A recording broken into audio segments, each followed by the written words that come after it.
Hello student, class 10 की lecture series में आपका स्वागत है। आज की इस वीडियो में हम प्रतिस्थापन विधि का दूसरा पार्ट करेंगे। इसके पहले वाले पार्ट में हमने क्वेश्चन नंबर 1 का पहला, दूसरा और तीसरा क्वेश्चन कंप्लीट कर दिया। तो इस पार्ट में हम चौथा, पांचवा और छठा ये 3 क्वेश्चन करेंगे। ठीक, तो देखो पहला क्वेश्चन आज का क्या दिया है। देखो इसमें 0.2, 0.3 और 1.3 दे रखा है। तो इन क्वेश्चन में सबसे पहले हमें क्या करना होता है, दशमलव हटाना होता है। अब मैं दशमलव कैसे हटा सकता हूँ। देखो दशमलव अगर मुझे यहाँ से हटाना है तो इसको अगर मैं 10 से गुणा करता हूँ तो 10 का गुणा यहाँ पे भी होगा, यहाँ पे भी होगा, यहाँ पे भी होगा। तो अगर मैं यहाँ पे 10 का गुणा करता हूँ तो यहाँ पे हो जाएगा 2x। वैसे ही अगर यहाँ पे 10 का गुणा करते हैं तो ये हो जाएगा 3y बराबर यहाँ पे 10 का गुणा करेंगे तो ये हो जाएगा 13। ठीक है, तो ये इसको मान लो इक्वेशन 1। वैसे ही यहाँ पे भी 10 का गुणा कर दो, क्योंकि दशमलव का एक स्थान है ना सब में, तो दशमलव के आगे जितने भी नंबर होंगे हम एक के आगे उतने जीरो लगाते हैं। तो यहाँ पे भी एक स्थान है तो सब में इसको 10 से, अगर देखो दशमलव के 2 स्थान होते हैं, जैसे यहाँ पे ऐसे होता है 0.04, तो हम तब उसको 100 से गुणा करते हैं, क्योंकि मुझे दशमलव पूरा हटाना है, दशमलव यहाँ पे लाना है, तो तभी आएगा जब मैं इसको 100 से गुणा करूँगा। तो अभी एक ही स्थान है तो 10 से गुणा करेंगे। ठीक है, तो ये वाला हो जाएगा यहाँ पे 4x प्लस यहाँ पे हो जाएगा 5y बराबर यहाँ पे हो जाएगा 23। तो ये हो जाएगा हमारा इक्वेशन 2। अब हमें क्या करना है, प्रतिस्थापन विधि द्वारा इनको सॉल्व करना है। तो प्रतिस्थापन का मतलब मैंने आपको समझाया था कि एक की वैल्यू दूसरे में स्थापित करनी है। ठीक है, इसके नाम ही से पता लग रहा है, स्थापना मतलब एक की वैल्यू स्थापित करनी है दूसरे में। तो यहाँ पे या तो x की वैल्यू निकाल दो या y की वैल्यू निकाल दो। अब देखो इन क्वेश्चन में हम x की वैल्यू निकाल रहे थे, तो यहाँ पे मैं एक बार y की वैल्यू निकाल के भी आपको बता देता हूँ। तो अगर मैं समीकरण 1 से y की वैल्यू निकालूंगा तो इसको इधर लेके जाना पड़ेगा, क्योंकि y की वैल्यू चाहिए तो यहाँ पे मुझे एक साइड में केवल y ही चाहिए होगा। तो इसको इधर लेके आएंगे तो यहाँ पे हो जाएगा 3y बराबर 13 माइनस 2x, क्योंकि यहाँ पे ये प्लस है ना, तो बराबर इधर आके माइनस हो गया। ठीक है, अब 3 को भी यहाँ पे हटाएंगे तो 3 नीचे आ जाएगा, तो y की वैल्यू हमने निकाल दी 13 माइनस 2x बटे में 3। ठीक है, तो y की वैल्यू हमने यहाँ से निकाल दी। अब देखो समीकरण 1 से हमने y की वैल्यू निकाली थी, तो अब समीकरण 2 में इसकी वैल्यू रखनी पड़ेगी। तो ये चीज़ यहाँ पे भी लिखेंगे, समीकरण 2 में यहाँ पे लिखेंगे y का मान समीकरण 2 में रखने पर। ठीक है, तो समीकरण 2 में रख दो, तो जहाँ पे y है वहाँ पे हम ये वाली वैल्यू रख देंगे। तो यहाँ पे देखो 4x है तो 4x जैसा था वैसे ही रहेगा, क्योंकि x की वैल्यू तो मुझे चेंज नहीं करनी है। प्लस यहाँ पे है 5 तो यहाँ पे 5 हो जाएगा। अब y की वैल्यू ये है तो यहाँ पे रख देंगे 13 माइनस 2x अपॉन में 3 और बराबर में हो जाएगा ये 23। बस अब इसको सॉल्व कर दो तो हमारा आंसर निकल आएगा। अब आप देख रहे होंगे यहाँ पे कि बटे में 3 है, तो इसको वैसे ही सॉल्व करेंगे जैसे हम क्या करते थे, भिन्न वाले क्वेश्चन करते थे। जैसे कहीं पे 1 अपॉन मतलब जैसे कहीं पे 4 है और बटे में कुछ नहीं है तो 1 मानते हैं, प्लस कहीं पे 5/3 है। तो भिन्न में कैसे सॉल्व करते हैं, सबसे पहले हर समान करते हैं कि इसको 3 से गुणा करेंगे तो यहाँ पे भी करना होगा, तो सेम टू सेम यहाँ पे भी वही करेंगे। तो आप देख रहे होंगे यहाँ पे 3 है, यहाँ पे बटे में कुछ नहीं है तो 1 मान लो। तो हर समान करने के लिए इसको मुझे 3 से गुणा करना होगा, तो यहाँ पे भी करेंगे। ठीक है, तो आप देखेंगे यहाँ पे कितना हो जाएगा, 3 चौको 12, तो ये हो जाएगा यहाँ पे 12x। अब देखो बटे में तो यहाँ पे टोटल कितना होने वाला है, बटे में तो 3 ही होने वाला है, तो ये हो जाएगा 12x प्लस, अब 5 का गुणा देखो क्योंकि ब्रैकेट है ना, तो इसका मतलब 5 का गुणा इसके साथ भी होगा, इसके साथ भी होगा, तो इन दोनों के साथ में 5 का गुणा करेंगे, तो इसके साथ में करेंगे तो 13 पंजे कितना हो जाएगा, ये 65। ठीक है, अब ये प्लस है ये माइनस है, तो प्लस माइनस का माइनस होगा। तो देखो इन साइन का आपको विशेष ध्यान रखना है। तो प्लस माइनस का माइनस आ गया, फिर 5 का गुणा इसके साथ में होगा तो 5 गुणा 2, तो ये हो जाएगा यहाँ पे 10x बराबर यहाँ पे आ रहा है 23।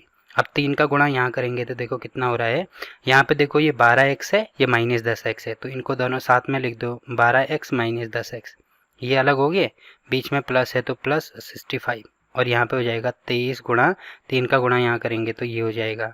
अब 12x में से 10x माइनस करेंगे, मतलब 12 में से 10 माइनस करेंगे तो 2 बचेगा और साथ में x भी है तो यहाँ पे भी x। अब ये 65 है, इसको इधर लेके आएंगे तो ये कितना हो जाएगा, 23 का गुणा करेंगे तो 3 3 9 और 3 दूनी 6। 65 को इधर लेके आएंगे तो माइनस 65, तो 2x बराबर ये हो जाएगा यहाँ पे 4। 69 में से 65 माइनस करेंगे तो 4 हो गया। अब x की वैल्यू निकालेंगे तो ये हो जाएगा 4/2, तो इससे ये कैंसिल करेंगे, देखो कितना आ रहा है, 2 आ रहा है, तो x का मान हमने निकाल दिया 2।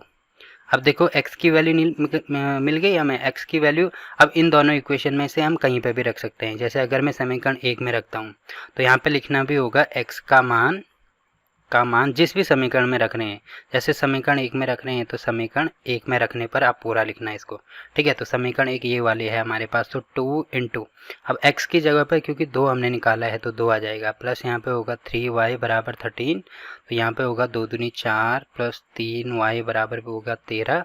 अब इसको इधर लेके आएंगे तो 3y बराबर होगा 13 माइनस 4, तो y की वैल्यू अगर मैं निकालूंगा तो 13 में से 4 माइनस करेंगे तो कितना होगा, ये हो जाएगा 9। अब ये 3 है तो बटे में जाएगा तो 3, 9 बटे 3 होगा, तो y की वैल्यू यहाँ से आ रही है 3। तो देखो x की वैल्यू भी हमने निकाल दी 2 है, और y की वैल्यू भी हमने निकाल दी।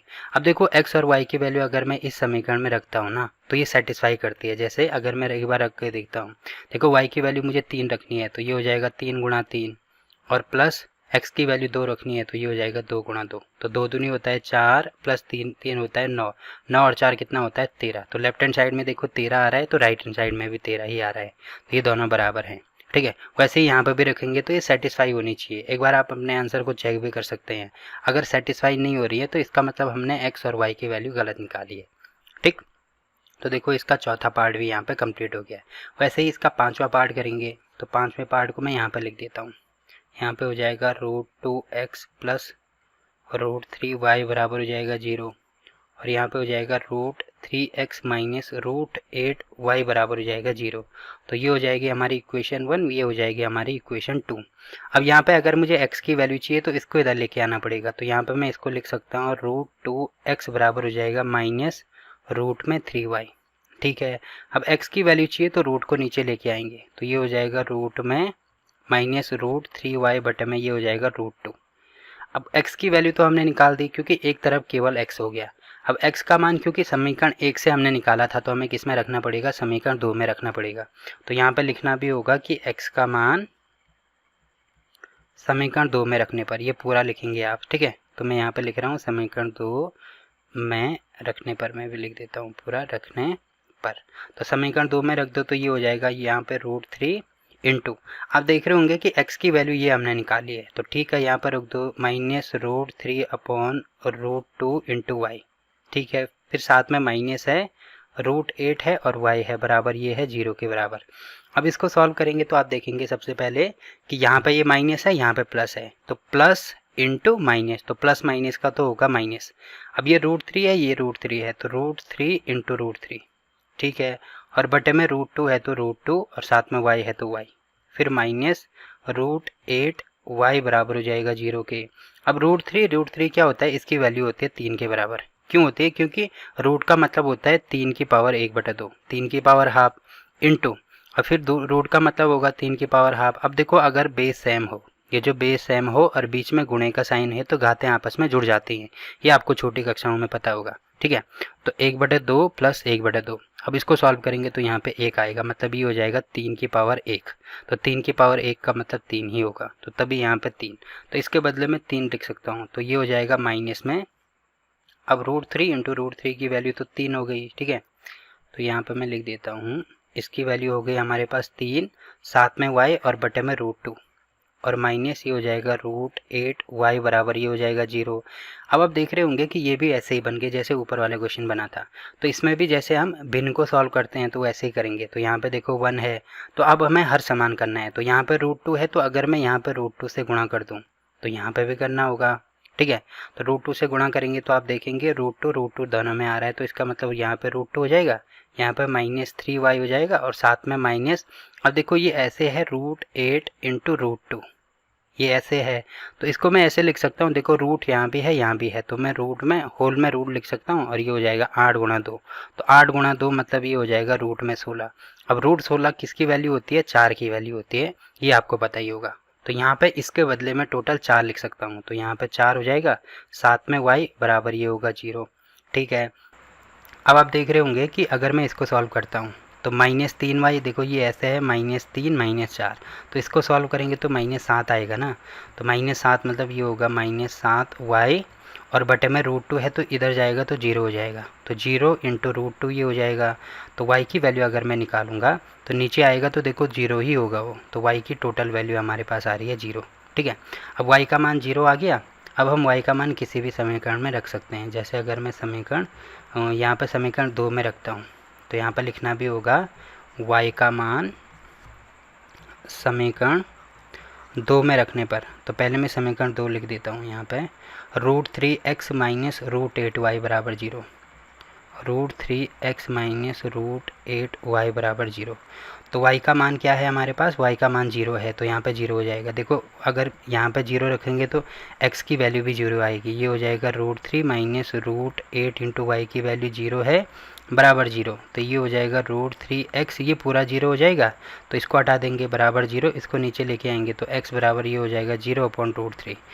तो 0 की बटे में कुछ भी हो वो हमेशा 0 ही होगा, तो x बराबर 0। देखो x की वैल्यू भी 0 मिल रही है और y की वैल्यू भी 0 मिल रही है, ठीक है।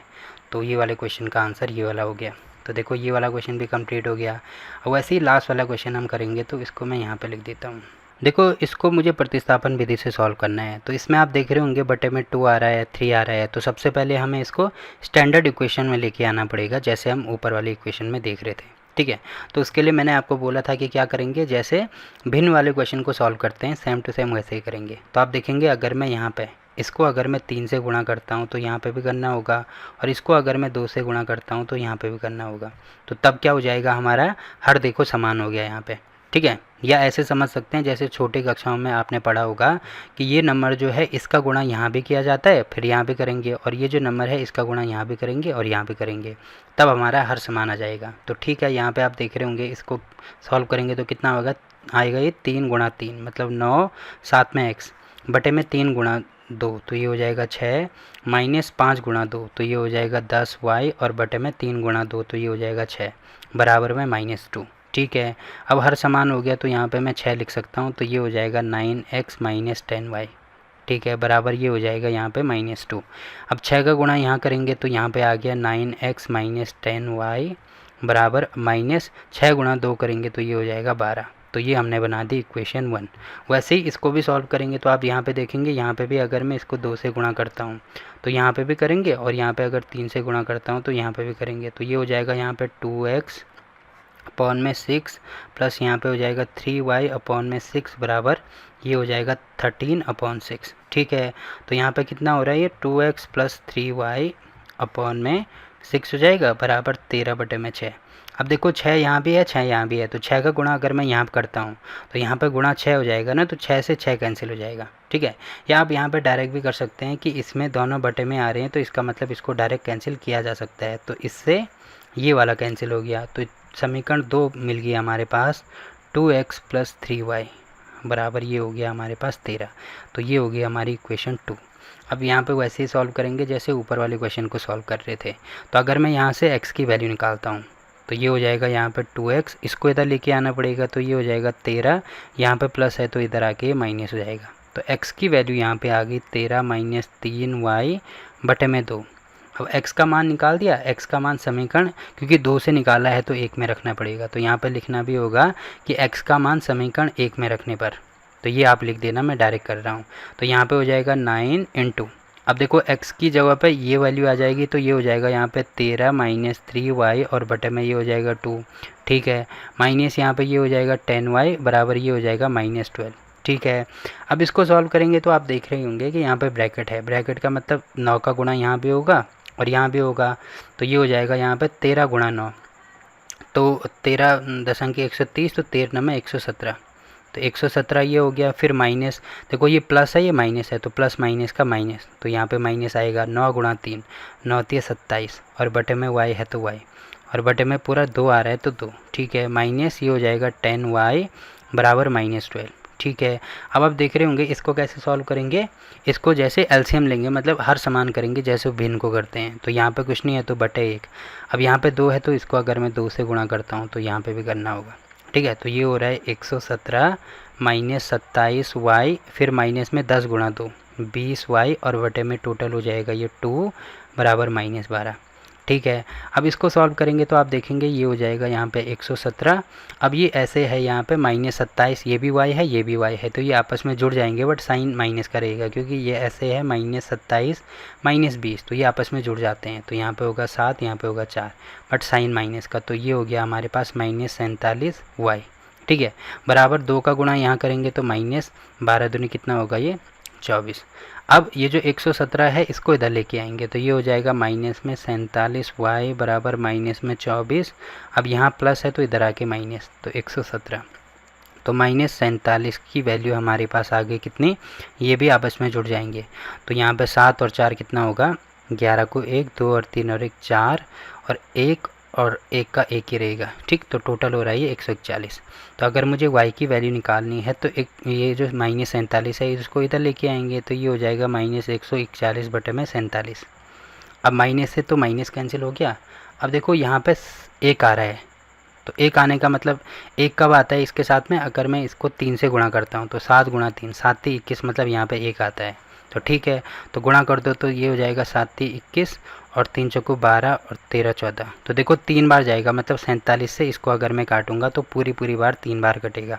तो y की डायरेक्ट वैल्यू हमें मिल रही है यहाँ पे 3।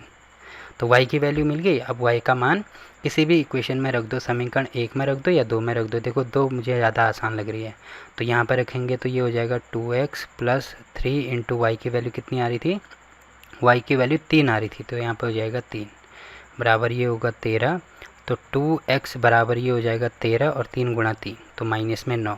तो 2x की वैल्यू 13 में से 9 माइनस करेंगे तो कितना होगा, ये हो जाएगा यहाँ पे 5, ये 5 नहीं कितना, 13 में से 9 माइनस करेंगे तो यहाँ पे हो जाएगा 4। तो x की वैल्यू हम निकालेंगे तो 4 बटे में 2 मतलब 2, तो x की वैल्यू आ रही है 2, ठीक है। तो x की वैल्यू भी हमने निकाल दी, y की वैल्यू भी निकाल दी। तो देखो यहाँ पे क्वेश्चन नंबर 1 इसी के साथ में कंप्लीट होता है, प्रश्नावली 3.3 का। अब देखो अगर आपको यहाँ पे इसमें कहीं पे भी समझ में नहीं आ रहा है तो स्टार्टिंग में तो दिक्कत तो होगी है, धीरे धीरे जैसे जैसे आप क्वेश्चन को करते जाएंगे वैसे वैसे ये सारी चीज़ें आपके क्लियर होती जाएंगी, ठीक है। तो प्रैक्टिस बहुत ज़रूरी है, अगर आप खुद से प्रैक्टिस नहीं करेंगे तो कोई भी क्वेश्चन आपसे नहीं होने वाला। केवल देख के मैथ्स नहीं होती है, मैथ्स प्रैक्टिस मांगती है। तो जब तक प्रैक्टिस नहीं करोगे तब तक आपको मैथ्स नहीं आने वाली है। तो अगर समझ में नहीं आ रहा तो एक बार कीजिए, मतलब जब तक ढंग से समझ में नहीं आ गया तब तक एक क्वेश्चन को कीजिए, तो वो क्वेश्चन जब समझ में आ गया तभी आप आगे बढ़ेंगे, ठीक है। तो आपको अच्छे से ये चीज़ समझ में आ जाएगी फिर। और क्लास 10 के सभी चैप्टर की वीडियो मैंने नीचे डिस्क्रिप्शन में बना रखी है, उनकी प्लेलिस्ट। तो उन प्लेलिस्ट को कोई भी प्लेलिस्ट में जाके आप कोई भी क्वेश्चन की किसी भी वीडियो को देख सकते हैं, ठीक है। तो आई होप कि ये वीडियो आपको पसंद आई होगी। तो वीडियो अच्छा लगा तो वीडियो को लाइक कीजिए, शेयर कीजिए अपने दोस्तों के साथ और चैनल को सब्सक्राइब करना ना भूलें। तो मिलते हैं आपसे एक और नई वीडियो में, तब तक के लिए बाय बाय।